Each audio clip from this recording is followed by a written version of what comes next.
তো বাস হয়ে গেল ঘোরাঘুরি শেষ, আবার ফিরলাম নিজের পুরনো জীবনে। তো আমি সৌরভী, আমার একটা ছোট্ট মিনি ব্লগে তোমাদের সবাইকে স্বাগত। তো কোথাও ঘুরতে যাওয়া নয়, যাওয়ার আগে কাপড় জামা ঢোকাতে ব্যাগে খুব মজা লাগে। আবার ফিরে এসে পরে সেই অ্যাটাচি জামা কাপড় কাচো, সব মেলো, আয়রন করো, আলমারিতে ঢোকাও, ঘর গুছাও, উফ সেই এত কাজ, বাপরে। কিন্তু কি করব, করতে হবেই।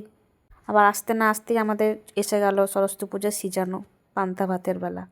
ঘুরতে যাওয়ার চক্করে আমাদের মকরটা সেরকমভাবে কিছু পিঠা মিঠা খাওয়াই হলো না এবছর, কিন্তু যেহেতু ঘরে আছি তো সিজনটা তো করতেই হবে।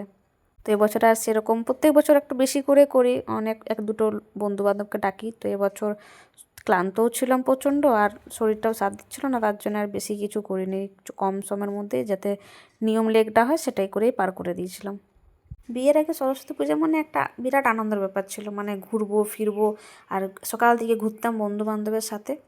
আর যখনই খিদা পেতো ঘরে এসে মা খাবো, মাছ ভাজা খা, মাছের তরকারি খা, পান্তা ভাত খা। তখন ভাবতাম যে গোটা দিন মা এত রান্না কী করে করে, এখন বুঝতে পারি কী করে করে। আর এখন সরস্বতী পূজা কবে পেরিয়ে গেল বুঝাই গেল না, সরস্বতী পূজা হচ্ছে বলে শুধু এই যে রান্না বান্নাটা করতে হবে ওটাই মাথায় ছিল, যে না রান্না বান্না আছে, সিজানো আছে। পূজাটা কোনো ইম্পর্ট্যান্ট ছিল না, সিজানো ইম্পর্ট্যান্ট ছিল।